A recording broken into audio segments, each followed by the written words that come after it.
laxatives, cherry flavored antacids.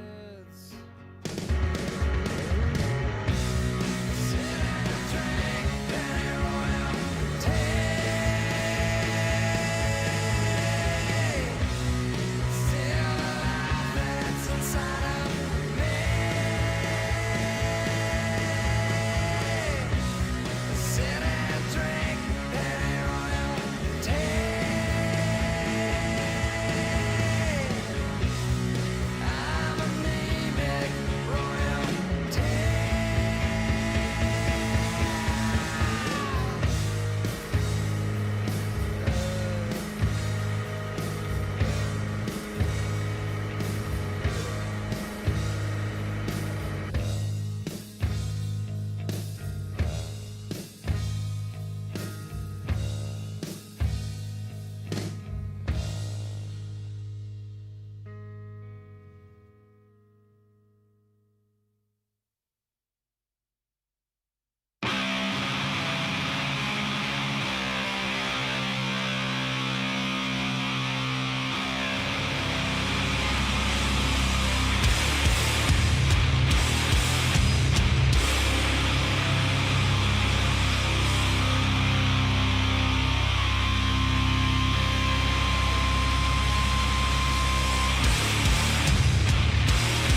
And for those of you who still think we're from England, we're not, no.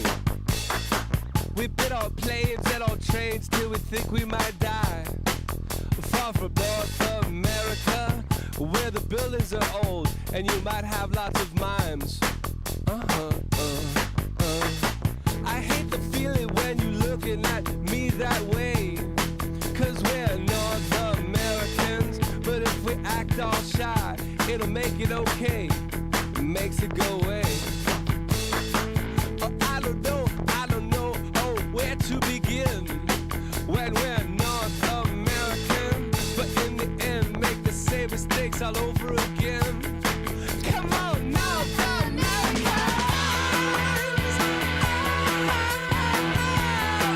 We are North American scum.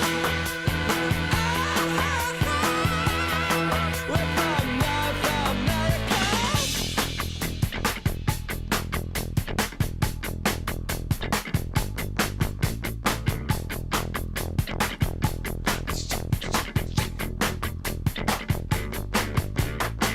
And all the kids that wanna make a scene here in North America. When all your kids get to read it in your magazines, we don't have those.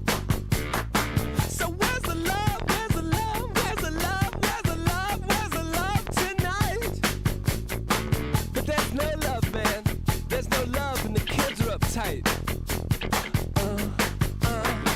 So throw a party till the cops come in and bust it up. Let's go, North Americans. Oh, you were planning it. I didn't mean to interrupt. Sorry. I did it once and my parents got a pity upset.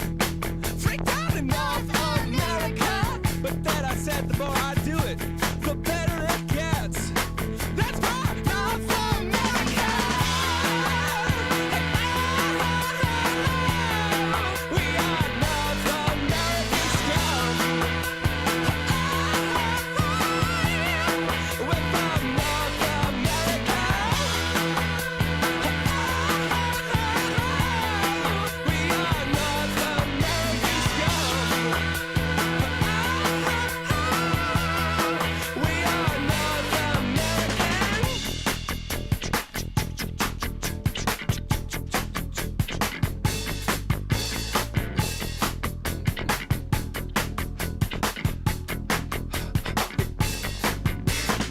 New York's the greatest if you get someone to pay the rent. Wahoo! North America! It's the furthest you can live from the government. Some proud American Christians might disagree here in North America, but New York's the only place we're keeping them off the street. Now, we can't have parties like in Spain where they go all night.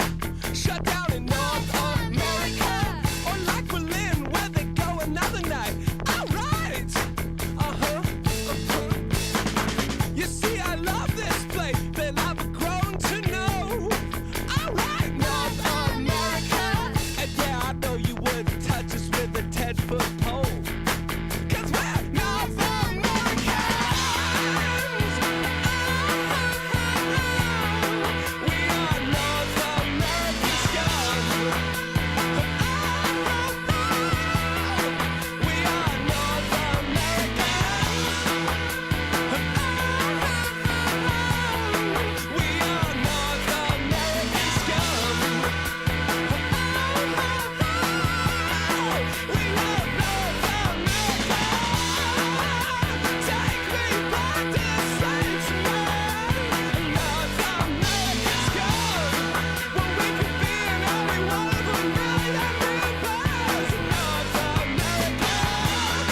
Where the DJ gigs on his phone. Here in North American scum. But don't blame the Canadians. Look out, North America.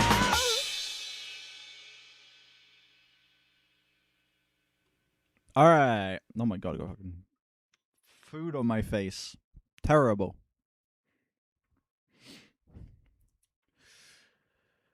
It's time to listen to this bullshit.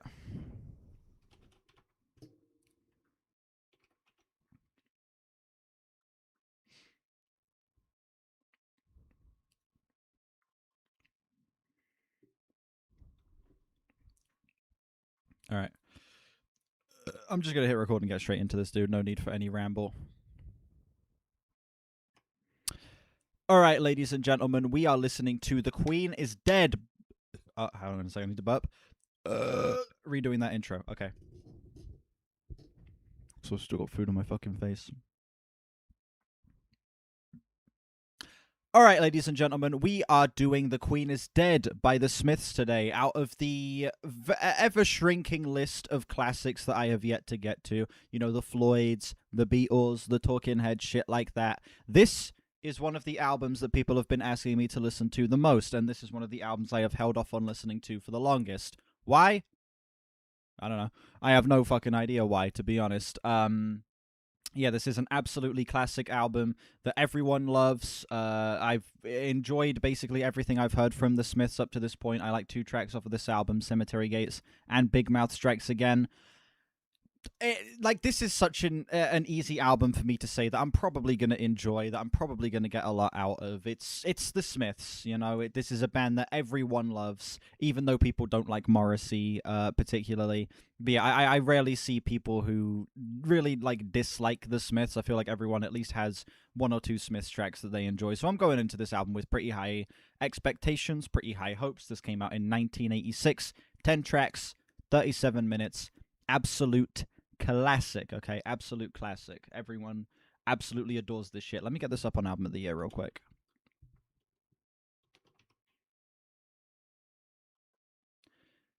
Yeah, it's got an 87.5 user score on Album of the Year, which places it comfortably within almost the top 200 albums of all time on the site. Which means this album is pretty highly glazed, is what that means. It means this album's pretty highly glazed. Yeah, I don't know. I don't really have much else that I want to ramble about before going into this. I think the songs on this album where it goes, I was looking for a job and I found a job and heaven knows I'm miserable now. I think that's on this album. That I would say that's the most Human Reviews viewer core song ever. Like, it's the song that Human Reviews viewers can relate to the most. But the difference is they don't actually find jobs. So, no? What, is it not? That's not on this album? Unlucky. Never mind. My joke doesn't work now. Anyway, let's get into this shit. Track 1, title track, The Queen is Dead.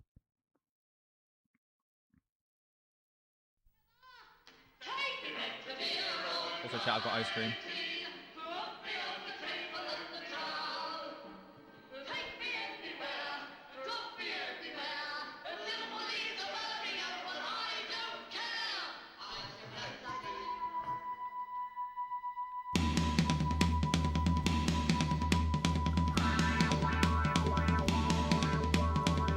Where was I when the Queen died? I think I was in school.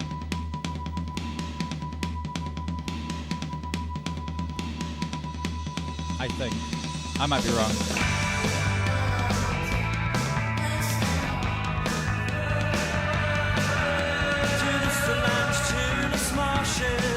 Hemmed in like a bow between arches.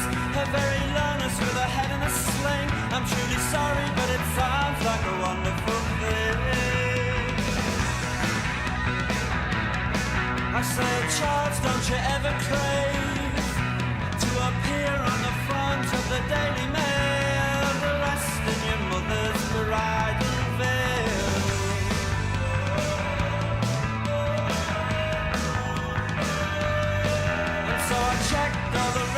Where was I when this album dropped? It came out 20 years before I was born, unfortunately, so I was, I did not exist yet. Oh, has the world changed to revive change? Oh, has the world changed to revive change? Some 9-year-old chap who peddles drugs, I swear to God, I swear I never even knew what drugs were.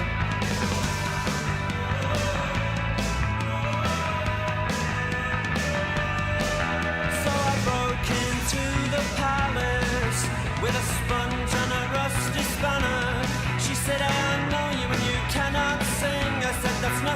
should hear me play piano. We can go for a walk where it's quiet and dry and talk about precious things. But when you're tied to your mother's apron, no one talks about frustration.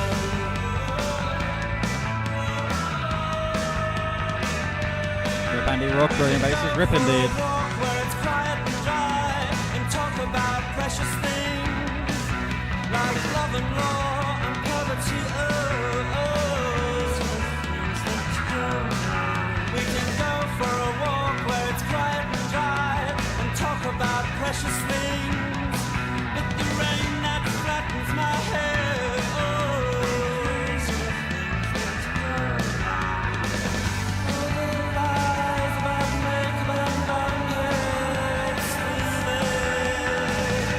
Okay. So immediately there is just a beaten down weariness to this. You know, this feels like someone who is just absolutely sick and tired of the world, just sat there wallowing in a sea of pity right now. This guy is just absolutely done with everything. There is just such a misery behind this vocal performance that I think is making this aesthetic so far. Absolutely. This shit sounds fantastic. The production here is amazing. Very thick, chunky ass bass. The drums have a lot of space in this mix. The drums, you get a lot of very heavy attack, but they're also very resonant too. The drums sound lovely. And of course the guitar parts here sound fucking incredible too. This is a pretty strong start. This is a pretty strong start. That's the pub who saps your body, and the church who'll snatch your money. The queen is dead, boys, and it's so lonely on a limb. That's something Morrissey can express its misery, yeah. And the church, all they want is your money. The queen is dead, boys, and it's so lonely on a limb.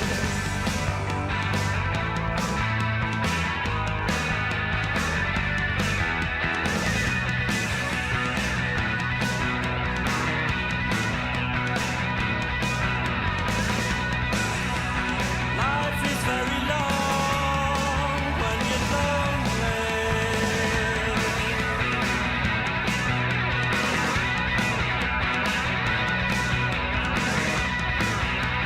Life is very long when you're lonely.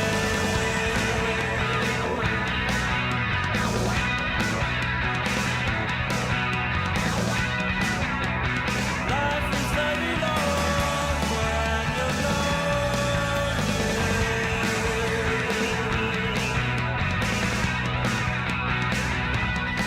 Damn, Shaden not a Morrissey fan.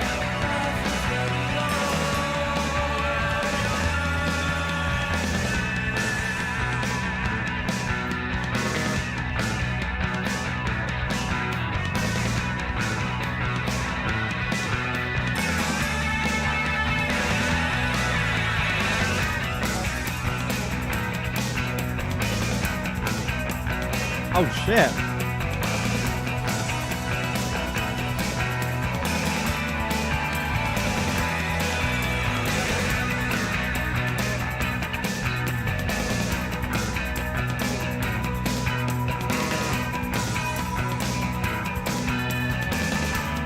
Such a shame. Morrissey seems like such a good guy. I know.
Okay. Pretty, like, absolutely fucking fantastic opener to this album, dude. Holy shit. Track is absolutely stunning. Seriously, I will agree. With the sentiment that I don't think Morrissey is necessarily the best singer. Like that is something that I see as a sentiment about people who aren't crazy on the Smiths tend to not like Morrissey as a singer, and I do agree that he isn't a great singer, but his vocal style matches the sound of the Smiths perfectly. Like, do I think it's incredible, beautiful singing? No. I think it fits the dreary, miserable tone of the Smiths absolutely perfectly. Yeah, the instrumental here is just so massive and cascading. The bass, in particular, being as chunky and as aggressive in this mix as it is. The drums feeling like they're filling an entire fucking cavern with how much of a roomy sound you get out of them. The guitar bringing the jangly quality to this that adds all of the color and the life to this track. This is about as excellent of an opener as I could ask for. 6.5 minutes of the most driving forward rhythm possible on this track. 6.5 minutes of an absolutely stunning instrumental environment that doesn't let up for a single second. I would give this track a solid 9. Solid 9. Good shit. Frankly, Mr. Shankly up next. Frankly, Mr. Shankly, this position I've held, it pays my way and it corrodes my soul. I want to leave, you will not miss me.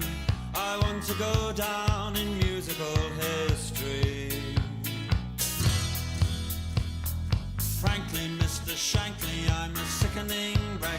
I've got the 21st century breathing down my neck. I must move fast, you understand me. I want to go down in celluloid history. Mr. Shankly.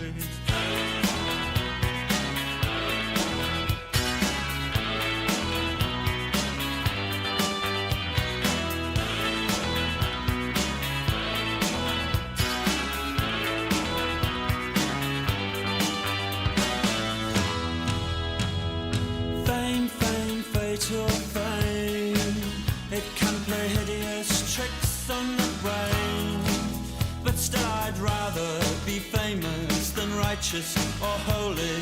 Any day, any day, any day. But sometimes I feel more fulfilled making Christmas cards with the mentally ill.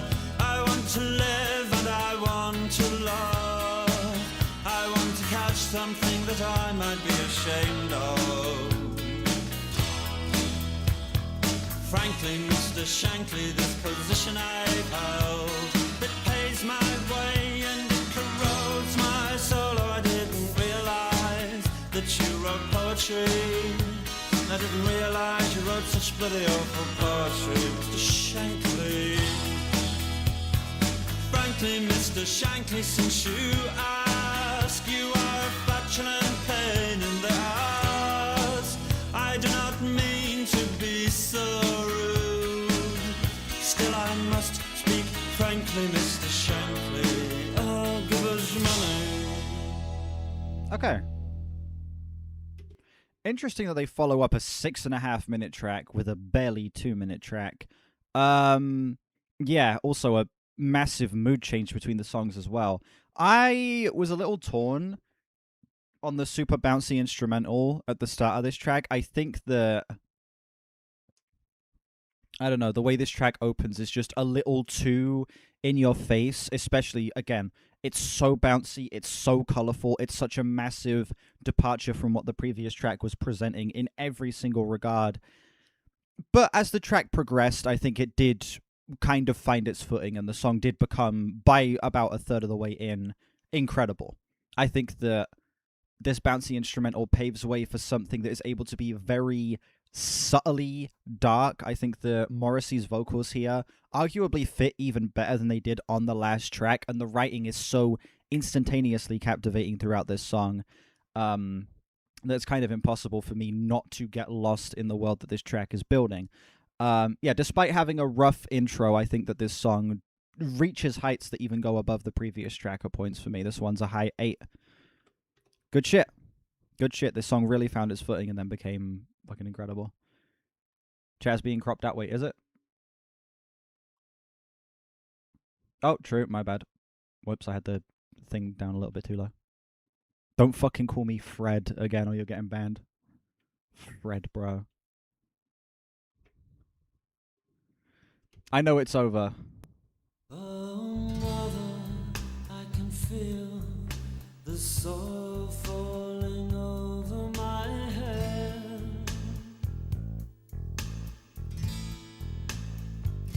And as I climb into an empty bed,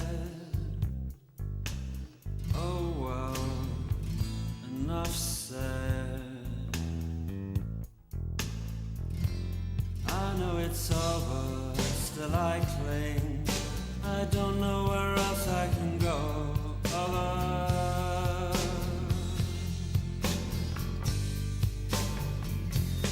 Oh, mother, I can feel the soil falling over my head. See the sea wants to take me, the knife wants to slit me. Do you think you can help me?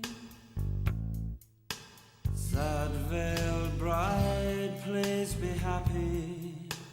Handsome groom, give her room. Probably midnight. Loud, loutish lover, treat her kindly, though she needs you more than she loves you. Damn. And I know it's over, still I cling. I don't know where else I can go. Over, over, I know it's over, and it never really began. But in my heart, it was so real. And you even spoke to me and said, if you're so funny, then why are you on your own tonight? And if you're so clever, then why are you on your own tonight? If you're so very entertaining, then why are you on your own tonight? I love this 6/8 time. It feels like he's like a nostalgic memory kind of seeping through all of this heartbreak. You know? I know, 'cause tonight is just like any other night. That's why you're on your own tonight. Sade's vocals over this instrumental. With your triumphs and your charms, while they're in each other's arms. What's up, Muffin? It's so easy to laugh, it's so easy to hate. It takes strength to be gentle and kind. Over, over, over, over. It's so easy to laugh, it's so easy to hate. It takes guts to be gentle and kind. Over, over. Love is Honestly, natural yeah. and real.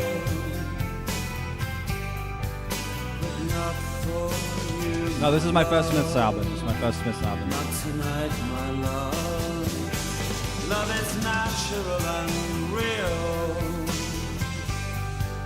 but not for such as you and I, my love. Oh, mother, I can feel the soil falling over my head.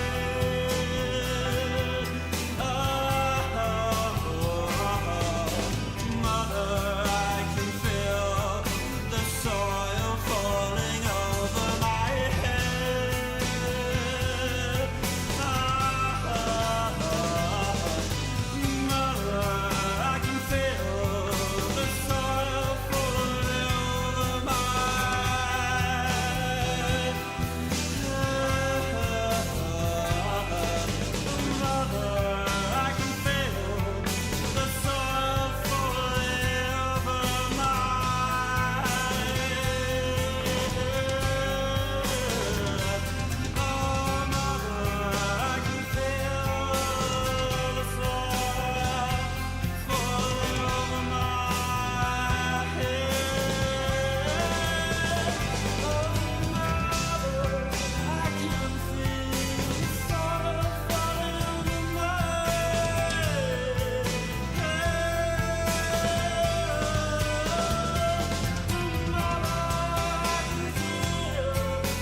Yeah. Now this track is where it's at. Okay.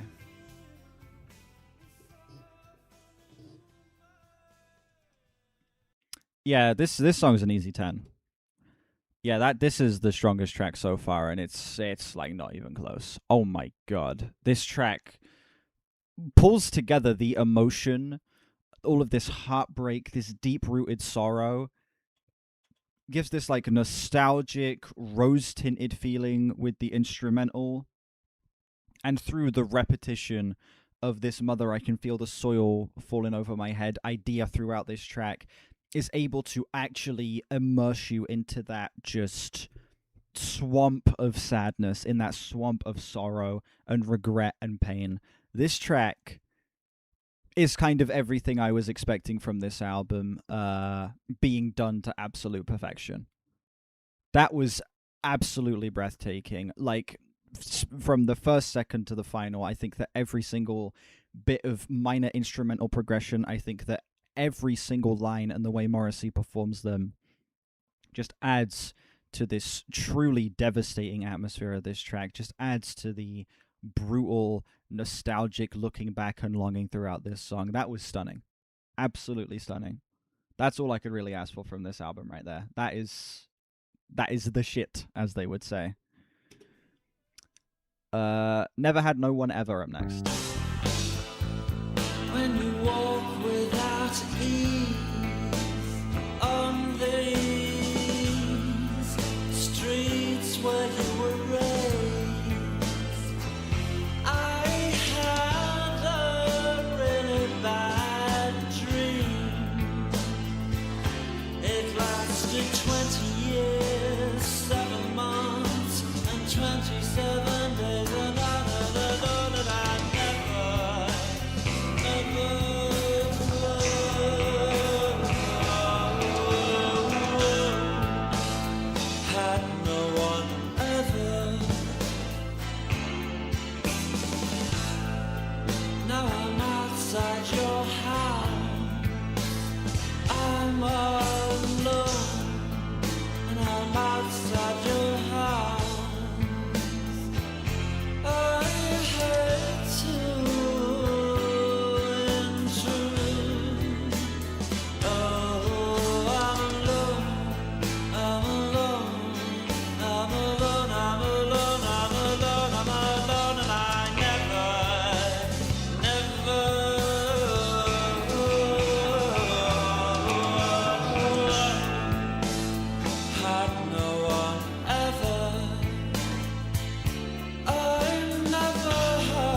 Yeah, that track did a great job at portraying a feeling of loneliness.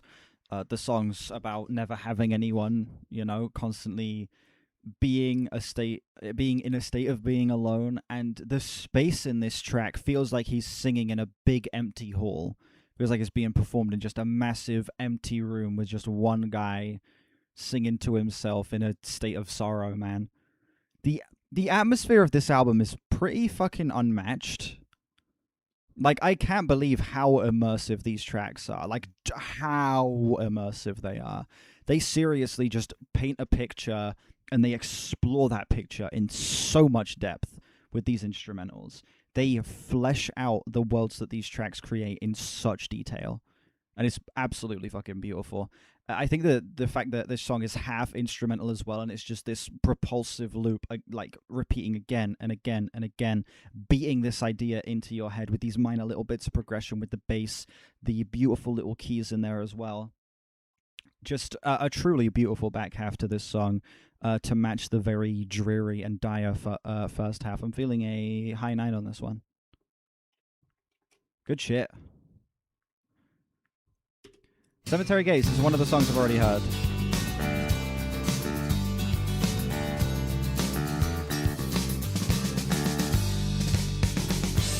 I dreaded sunny days, so I'll meet you at the cemetery gates.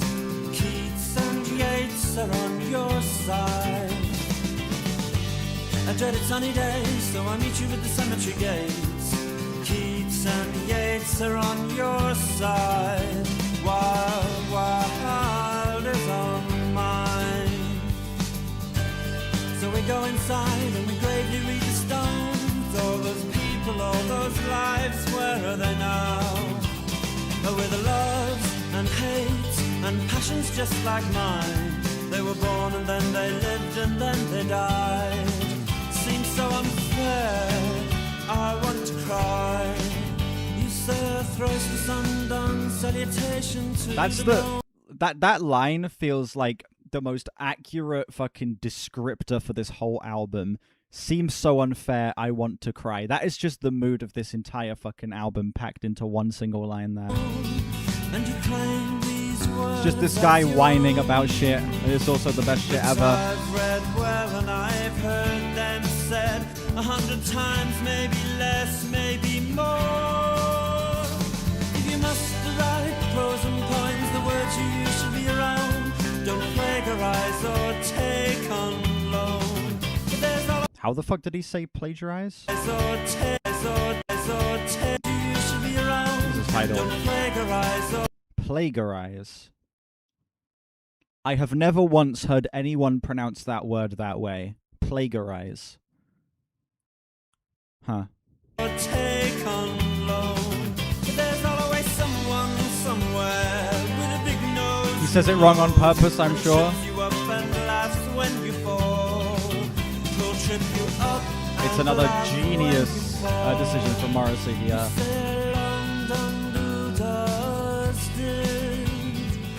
Words which could only be your own, and then produce the text from whence was ripped some dizzy whore 1804. A dreaded sunny day, so let's go where we're happy and then meet you at the cemetery gates. Oh, Keats and Yeats are on your side. A dreaded sunny day, so let's go where we're wanted and I meet you at the cemetery gates. Keats and Yeats are on your side, but you lose, 'cause where the lover wild is on the mind.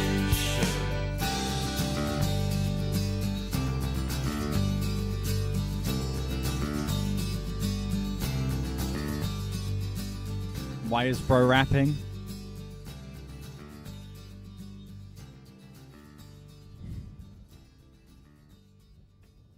I'm gonna be honest, I have no fucking idea what this song is about. There was a little period throughout that track where I kind of got lost in the instrumental and stopped paying attention to the lyrics.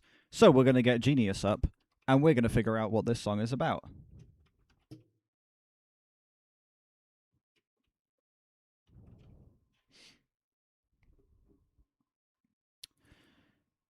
Right after one of the bleakest songs in the Smiths' history, we get this jangly, upbeat contradiction of a song that takes a frolicking tone through the cemetery.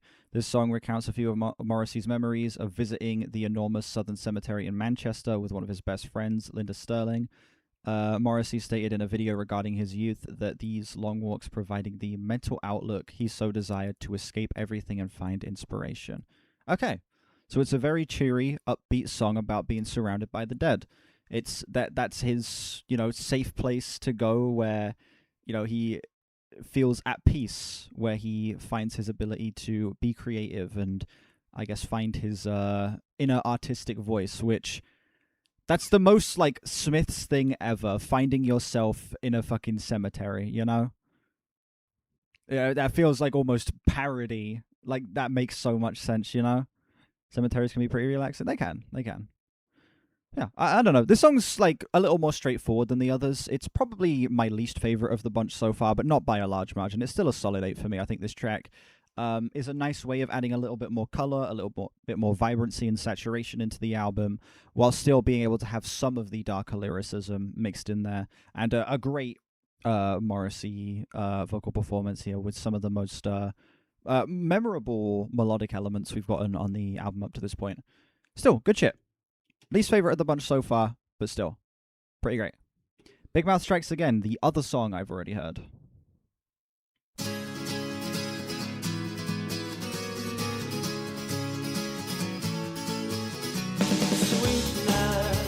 Sweetness, I was only joking when I said I'd like to mash every tooth in your head. Oh, sweetness, I was only joking when I said by rights you should be bludgeoned in your bed. And now I know how Joan of Arc felt. Now I know how Joan of Arc felt. As the flames rose to her Roman nose and her Walkman started to melt.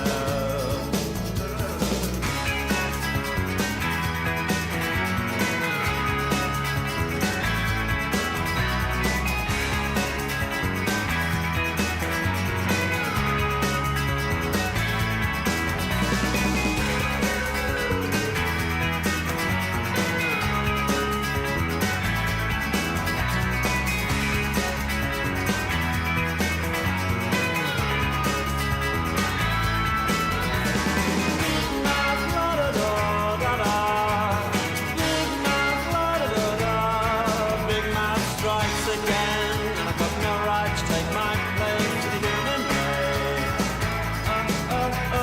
Big mouth, la-da-da-da-da. Big mouth, la-da-da-da. Big mouth strikes again, and I've got no right to take my place to the human race. And now I know how Joan of Arc felt. Now I know how Joan of Arc felt. As the flames rose to her Roman nose and her hearing aid started to melt.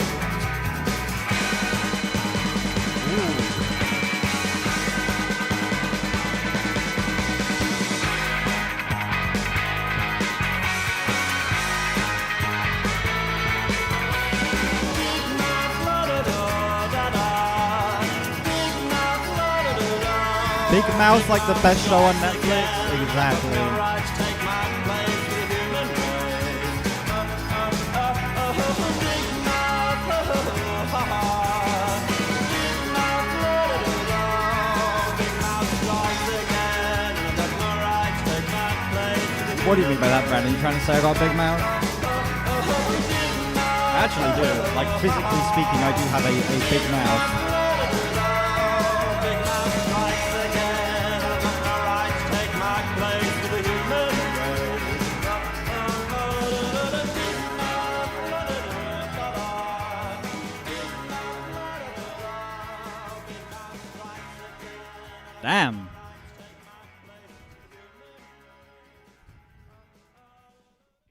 Well, we have a new best song on the album. Holy shit, I forgot just how incredible that track was.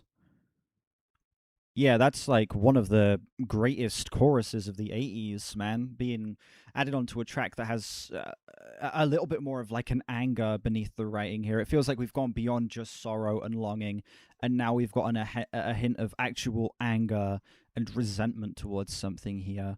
Um, yeah, this track just feels like it's encapsulating all of that rage that comes with being in a like desperate and depressed time in your life. All of that feeling of a need to let out a feeling of resentment towards something and point your problems in a particular direction. This track captures that beautifully. Absolutely beautifully. And of course has one of the best choruses, like I just said, one of the best choruses of the 80s. Absolutely so instantaneously recognizable. And it just stands out on this album for being so strikingly beautiful while simultaneously being so like there's something about it that just feels so uneasy and off kilter and even eerie. With those strange like pitched up backing vocals, I absolutely adore this song. Like I remember this track being incredible, but album context really makes this stand out as like the best so far pretty easily. That song's fucking incredible. Um, The Boy with a Thorn in His Side.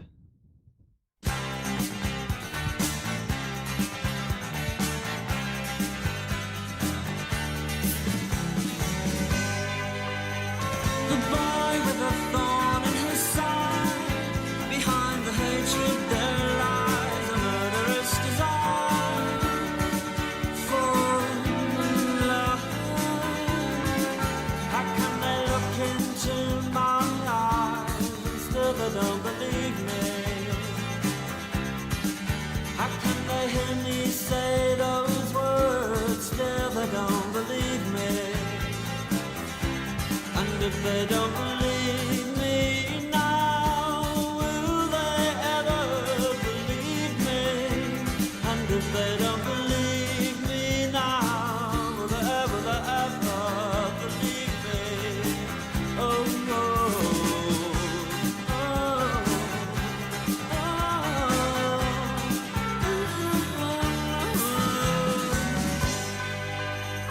The boy with a thorn in his side, behind the hatred there lies a thundering desire for love.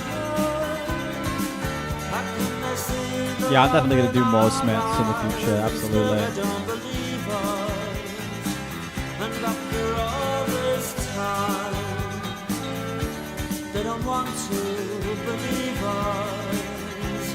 And if they don't believe us now, will they ever believe us? And when you want to live, how'd you start? Where'd you go? Who'd you meet to know? Oh, oh. Yeah, this is one of the strongest written songs so far, in my opinion. Like again, just you know, presenting this heartbreaking picture of someone who everyone views as having a thorn in his side, being miserable, but actually deep down just a longing to be loved and a feeling of being misunderstood. It's basically the Redditor anthem, like 20 years before Reddit was even invented.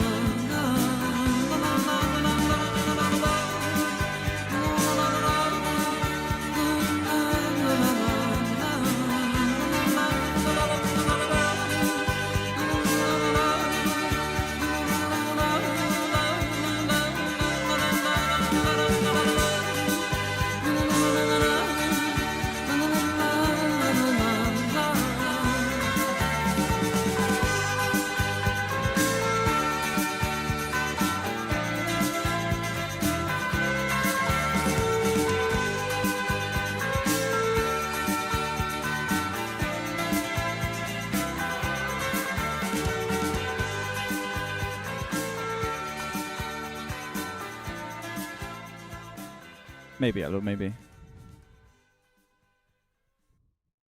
Yeah. Boy with a Thorn in His Side. One of the better reaction fucking hell. One of the better written songs here. Oh my god. Dude. my ability to speak has just gone out the window. It's like 20 to 1 in the morning, so my brain is fried. One of the better written songs up to this point. I think that this track does a great job at, I don't know, presenting something as simple as just somebody being misunderstood and making it feel larger than life, making it feel like it's the most heartbreaking sequence of events possible. This track is able to bring a drama that doesn't quite reach melodrama territory. It gets close. It does feel like there are a couple of moments of very heightened emotion throughout this, but it's able to stay fairly grounded for the most part while still making this sequence of events, while making this perception of this character feel so devastating.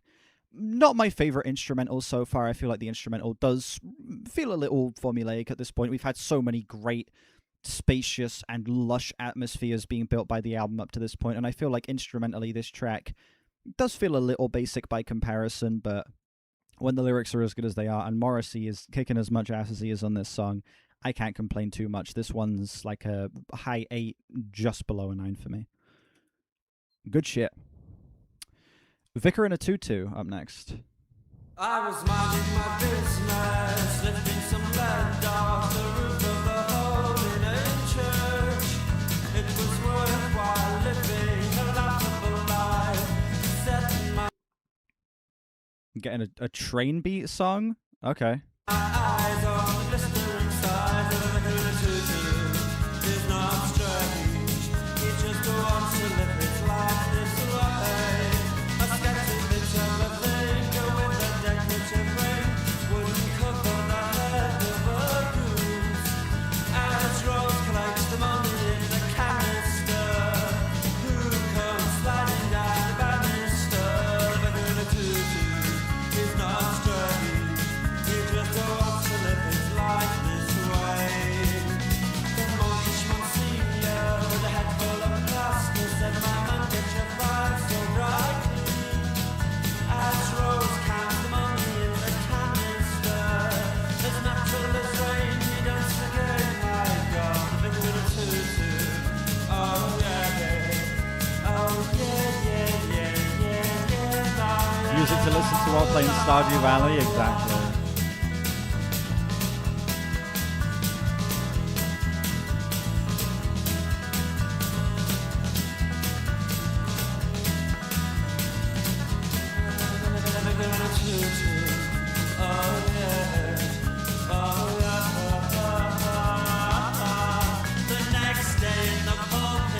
Dinosaur Train RP? That's a hell of a pull, bro. Dinosaur Train. I used to watch that when I was younger.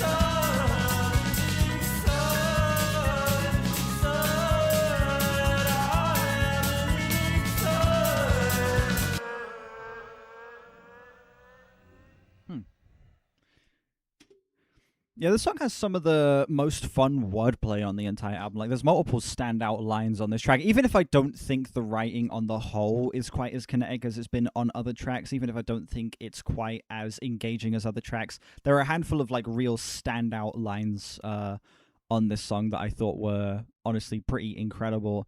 The fact that they've brought in, like, a country-influenced track here with a train beat and the acoustic guitars and shit like that is quite the switch in sounds. That was unexpected as hell. I did not think the album was going to take itself in this direction at all. Though it's a welcome change, honestly. A bit jarring at first, but once I got adjusted to it, I think that they do a good job of not making that feel gimmicky. They do a good job at making it feel like it actually fits tonally in line with the rest of the album, and musically speaking, flesh it out a lot more so that it doesn't just feel like the Smiths doing country. It feels like them adding a little bit of country influence into their very specific, into their very dark and moody sound palette. Yeah, I give that one a low to solid 8. Good shit, man. This album has not missed yet. This album has not missed yet. which has been great. Let him live in his tutu. Exactly. There is a light that never goes out. Take me out tonight, where there's music and there's people and the young and the light.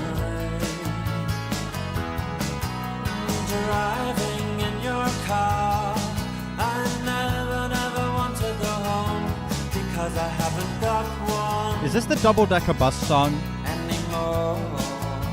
Oh, I can see the lyric down there. It is. Take me out. This song is a classic. I've only ever heard the chorus from this though. Double dicker butt. Exactly. Driving in your car. Oh, please don't drop me home because it's not my home, it's their home, and I'm welcome no more.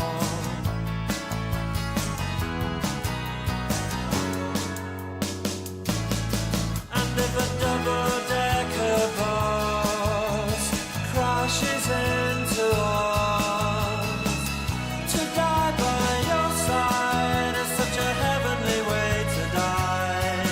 And if a 10-ton truck kills the both of us, to die by your side, well, the pleasure, the privilege is mine. Take me out tonight. One of the most iconic songs ever. Genuinely, yeah. Take me anywhere, don't care, don't care, don't care.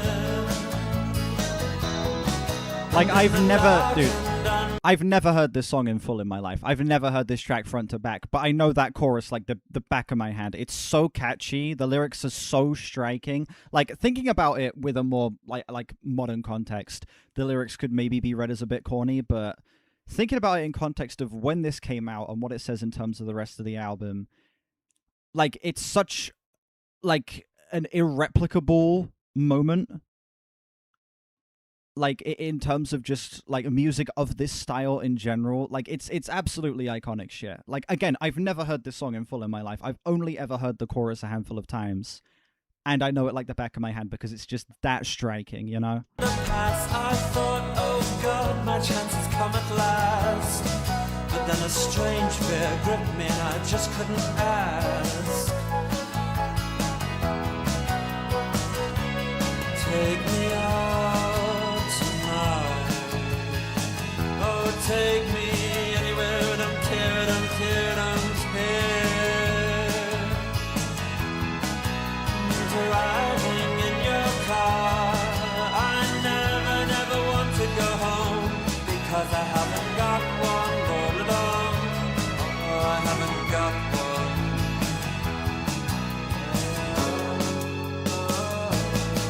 And if a double-decker bus It's like a Cure song, but ironically twisted. crashes into us, Yeah, I can see the comparison to the Cure here, definitely. it's such a heavenly way to die. And if a 10-ton truck kills the both of us, I feel like Robert Plant. Robert Smith's writing is a little bit more mystical than this. But honestly, with the imagery, I can see the parallels between him and Morrissey.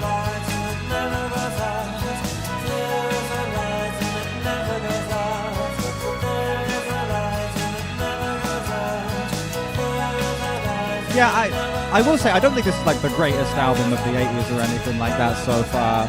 I'm loving this. I think this is an incredible experience, but I don't think it's quite like greatest album of all time material. I just think it's a really solid listen.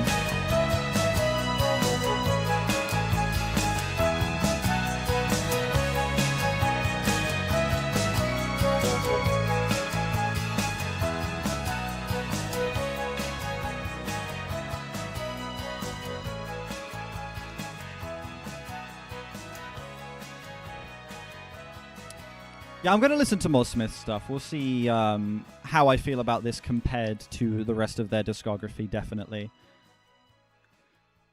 Yeah. This is I can't really, despite some minor nitpicks I may have about the track feeling a little over dramatic at points, I'd still give this song a 10. Like, those minor nitpicks don't really matter to me when you have a track with such a standout, perfect chorus, contender for the best chorus of the 80s, and just such striking imagery, and one of the best vocal performances I've heard on any rock song in this style.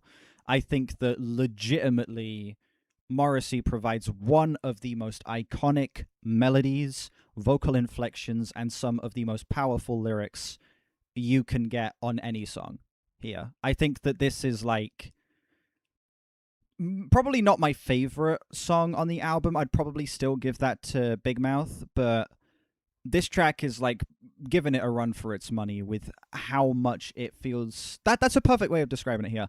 This song kind of defines the style. This feels like the most definitive like version of this very depressing, moody jangle pop sound. Now, to talk about what I was talking about a second ago, I overrated is a word I would use to describe this album, though I don't think it's overrated in the fact that it's not good. I just think it's overrated in the fact that it's incredible, but not one of like the best albums of all time, in my opinion.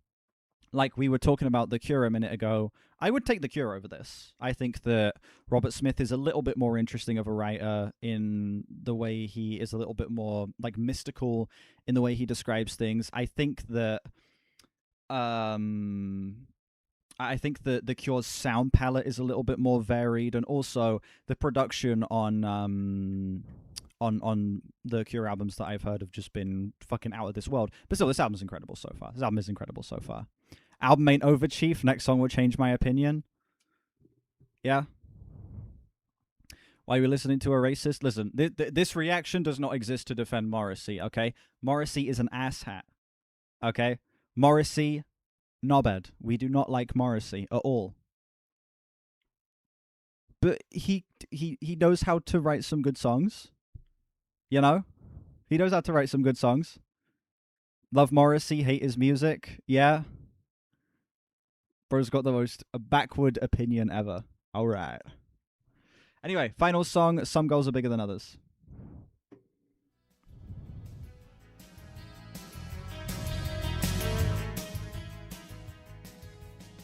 Hello?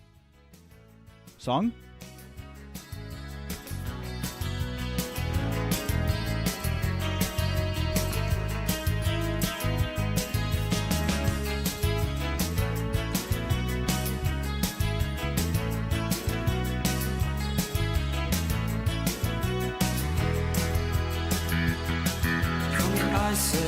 To the dull age, there is but one concern.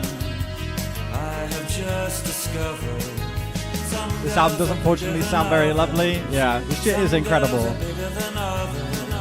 The Cure over, yes. Some girls' mothers are bigger than other girls' mothers. Some girls are bigger than others. Some girls are bigger than others.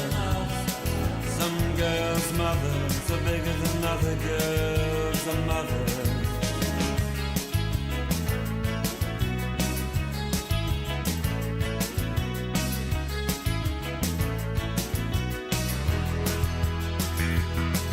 As Antony said to Cleopatra as he opened a crater veil, oh, I said, some girls are bigger than others.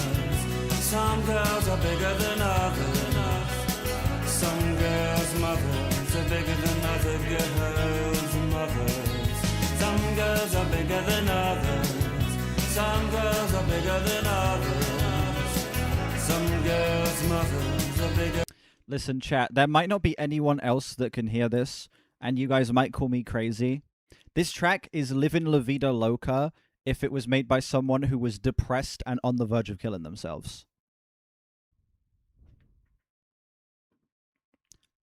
This entire time, all I've been able to think of is Livin' La Vida Loca. The entire time I've been listening to this, dude.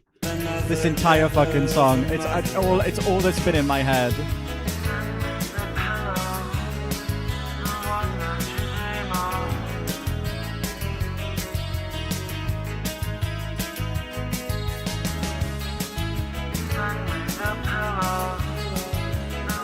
Ruined the song. And I said you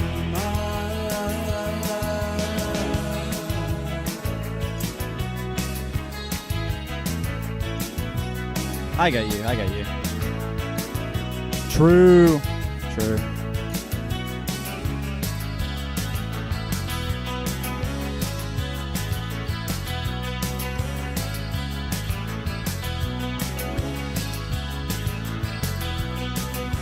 Would love a full video comparing the two back to back. He's like, someone needs to make that.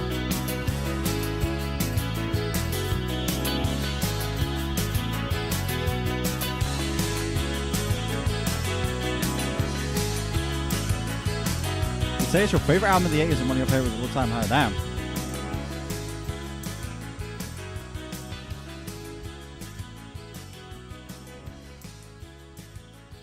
Yeah, this is a pretty lovely closer, I have to say.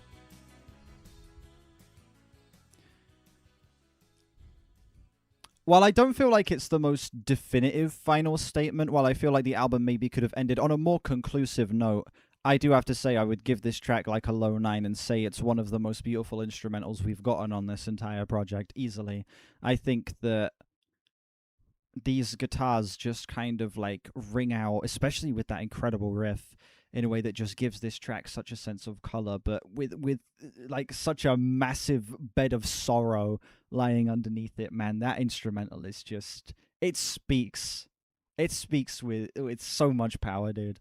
Oh my god, I wish this track was a little longer.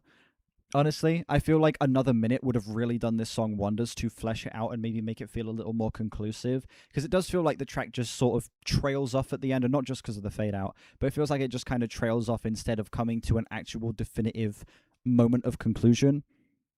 And while these are minor nitpicks, they are things to note of how I think this could have been an even stronger closer than it was. But still, when my only problems are that I wish there was more of the track, and that maybe it could have sounded a little bit more definitively conclusive, you still have a pretty great closer on your hands. Yeah, low 9 for that track. Incredible shit. Absolutely incredible shit. Undeniably fantastic way to close this album. Speaking of which, that is it for this album. This thing fucking slapped. This album was quite fantastic. Do I think it's like one of the best albums ever made or anything like that? No. I do have a couple of nitpicks with a handful of tracks. I don't think every single song on here is perfect, though there are multiple perfect songs on this, in my opinion. Yeah, this was still just a great experience, though. I still think that Morrissey and the entire band here were able to create something that just feels so truly full of despair, full of sorrow, full of anger and resentment, and it feels like a massive expelling of all of those emotions for what, 37 straight minutes. Every single track on here provides varying shades of misery, varying shades of anger, varying shades of regret and deep sorrow, and they really force you to sit in those emotions, soak them in, and they immerse you in the worlds that these tracks create. There is some beautiful like musical storytelling on this. There's some incredible creating of mental images throughout this album as well, where whether it's Morrissey's incredible lyricism, whether it is the beautiful bass and guitar work throughout this album, or it's the amount of space that is present in these mixes that just feels like you are hearing someone perform in like a big empty hall, just singing to himself while he's going through a depressive episode. This album never fails to have you fully locked in, never fails to have you fully immersed in every single thing it is saying. And I cannot like commend it enough for that. I think that this thing is one of the most like immersive experiences I've had with an album in a while, honestly. Yeah, I really didn't have any big complaints about this at all. Maybe a handful of tracks where the sound gets a little bit repetitive. Maybe a handful of instrumental moments that don't come together the best. Maybe some lyrical passages that I wasn't head over heels for. But for the most part, this was a pretty like flawless listen, and one that is definitely going to need repeat listens for me, where I dive even deeper into the lyrics, even like immerse myself deeper into the production here, and I don't know, really like try and get as much out of this album as possible, because I can guarantee there's shit I missed on this first listen and shit that I'm going to need to go back and you know, get more out of on further experiences with this. But for now, I'm going to run the numbers and I will tell you what my overall score for this album is. Move that there.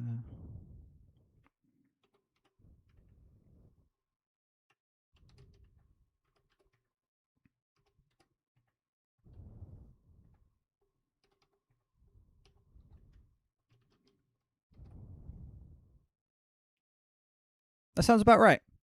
I am feeling a 9.3 out of 10 on this album. That's right, 9.3 out of 10. It's not a 10. It's not a perfect album by any means or anything like that. But it's incredible. Okay, it's an incredible listen.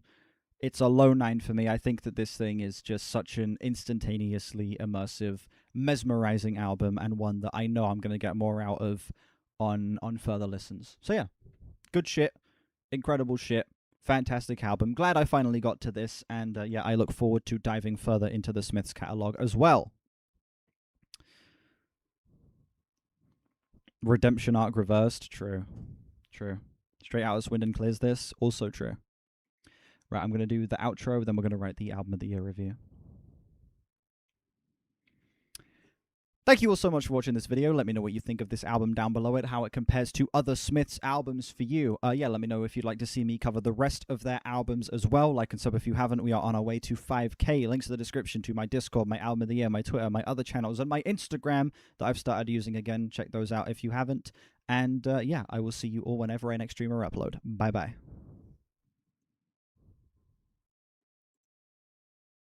It did not want to stop the recording there for a sec.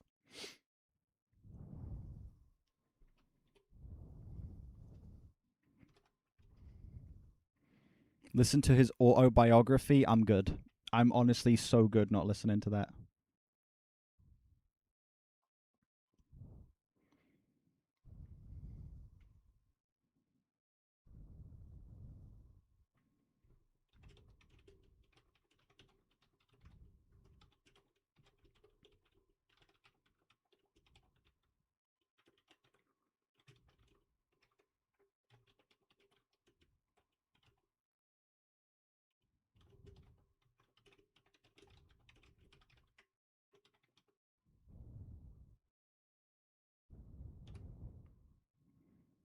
Guy is so insufferable, it reads as parody. Based on the stuff I've seen of him, I can tell, you know?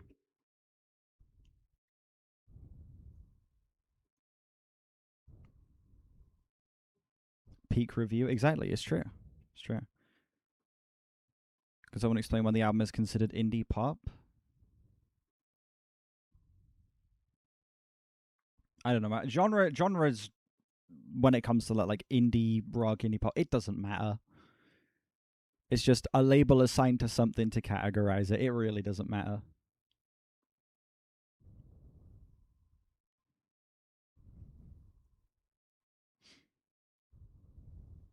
Anyway, I think that's it. I think that's everything that I needed to do. People shouldn't fuss over labels. Exactly. It really doesn't matter. Yeah, I think that's it. Thank you guys for being here. Thank you guys for being here for the very late stream. I wanted to do this earlier. I wanted to do a new music stream today instead of a filming stream. But yeah, is what it is. Is what it is. I will be back. I won't be streaming tomorrow because it is Jay's birthday, so I am going to be out. I will not be here. But yeah, I'll be back on Sunday with a request stream, and then I'll be getting the Queen is Dead reaction out at some point during the week. Probably going to edit the Olivia Rodrigo tonight as well, actually, now that I think about it. I should probably do that. But yeah, thank you guys for being here. E. Nunez, Brandon, Super Pony, Spiky Thing, Outdoor, Jared, Macaric. Is that your actual username, Macaric? I feel like I might be getting that wrong. I feel like I might be misremembering. Ryan K, everybody who was here this stream, thank you all so much for being here, and I will see you guys on, well, probably later tonight for the Olivia Rodrigo video, and on Sunday for a request stream.